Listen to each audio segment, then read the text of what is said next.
Good morning. Today we are going to talk about basic concepts related to customs. Prohibited goods.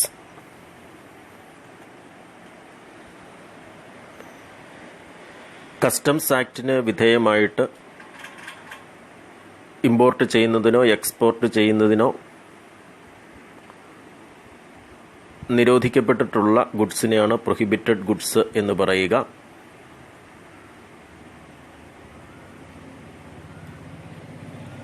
അത് സമയാസമയങ്ങളിൽ ഏതൊക്കെ ഗുഡ്സാണ് prohibit ചെയ്യപ്പെട്ടിരിക്കുക എന്ന്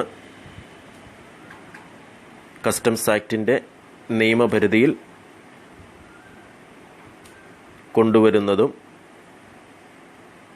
അതിന് വിധേയമായി അങ്ങനെയുള്ള ഗുഡ്സിൻ്റെ എക്സ്പോർട്ടും ഇമ്പോർട്ടും നിയന്ത്രിക്കുന്നതുമാണ്. It means any goods, the import or export of which is subject to any prohibition under this Act or any other law for the time being in force but does not include any such goods in respect of which the conditions subject to which the goods are permitted to be imported or exported have been complied with.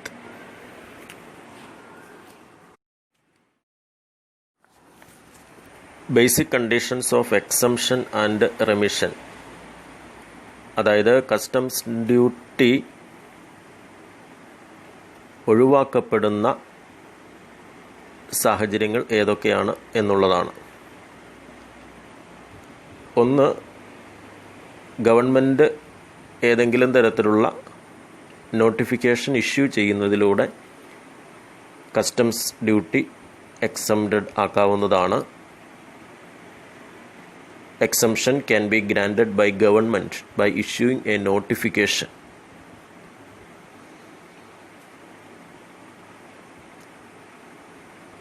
പോർട്ടിൽ വെച്ച് goods നഷ്ടപ്പെടുന്ന സാഹചര്യങ്ങളിൽ customs duty ഒഴിവാക്കപ്പെടുന്നതാണ്. Remission can be obtained on goods lost or pilfered in port. Import ചെയ്ത goods സമയപരിധിക്കുള്ളിൽ duty charge ചെയ്യപ്പെടുന്നില്ല എങ്കിൽ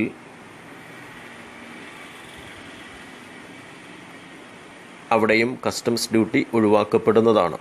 time of imported goods can be relinquished and then no customs duty will be payable.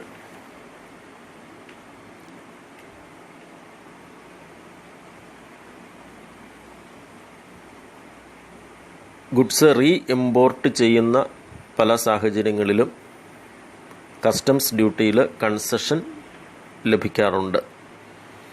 Concessional customs duty is payable in the case of most of re imports.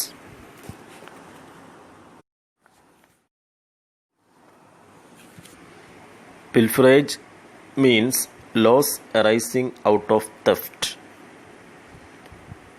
No duty is payable at all if the goods are pilfered. It does not apply for the warehoused goods.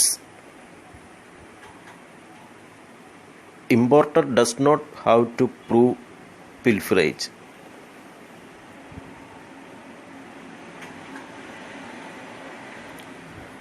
പിൽഫറേജ് ഉണ്ടാകുന്ന സാഹചര്യങ്ങളിൽ അതിന് duty എന്തെങ്കിലും charge ചെയ്തിട്ടുണ്ട് എങ്കിൽ അത് റീഫണ്ടിനായി claim ചെയ്യാവുന്നതാണ്. എന്നാൽ അത് കസ്റ്റംസ് അതോറിറ്റിയിൽ നിന്നുള്ള ക്ലിയറൻസ് ഓർഡർ കിട്ടുന്നതിന് മുമ്പ് ആയിരിക്കണം.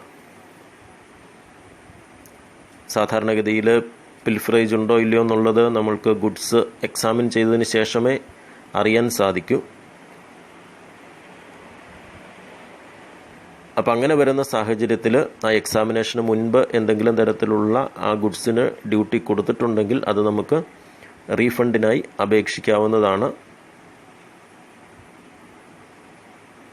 If the duty is paid before finding the pilferage, refund can be claimed if goods are found to be pilfered during examination but before order for clearance are made.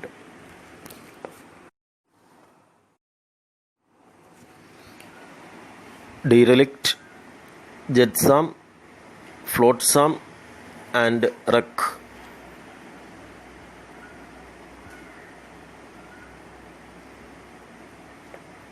ഏതെങ്കിലും cargo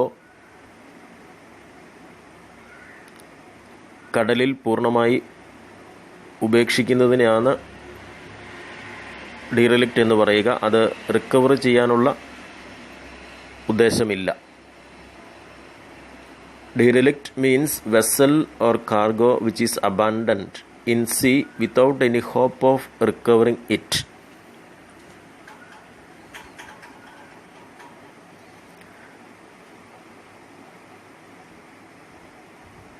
ജെറ്റ്സാം എന്ന് പറയുക കടൽക്ഷോഭവും മറ്റും ഉണ്ടാകുമ്പോൾ കപ്പൽ മുങ്ങി താഴാതിരിക്കുന്നതിന് വേണ്ടി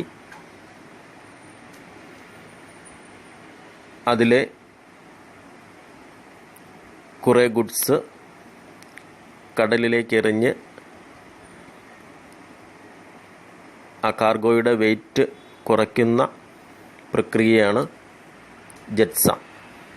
ജെറ്റ്സാം means where goods are cast in to sea to reduce weight of ship to prevent it from sinking and thrown good zinc.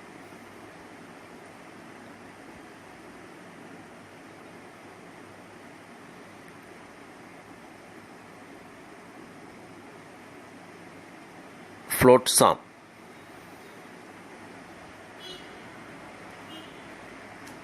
കടലിലേക്ക് എറിഞ്ഞ ഗുഡ്സ് കടലിലൂടെ ഒഴുകി നടക്കുന്ന പ്രക്രിയയാണ്. Flotsam means when goods continue to float after thrown in see.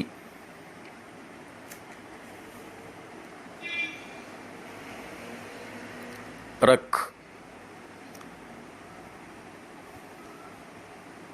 ഒരു കപ്പൽ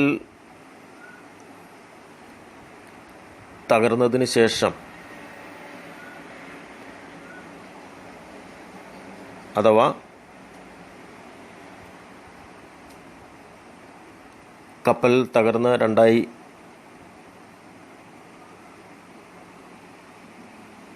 ഭാഗിച്ച് അതിലെ goods പുറത്തേക്ക് എറിയപ്പെടുന്ന പ്രക്രിയയാണ് wreck. Wreck means cargo or vessel or any property which are cast ashore by tides after ship wreck.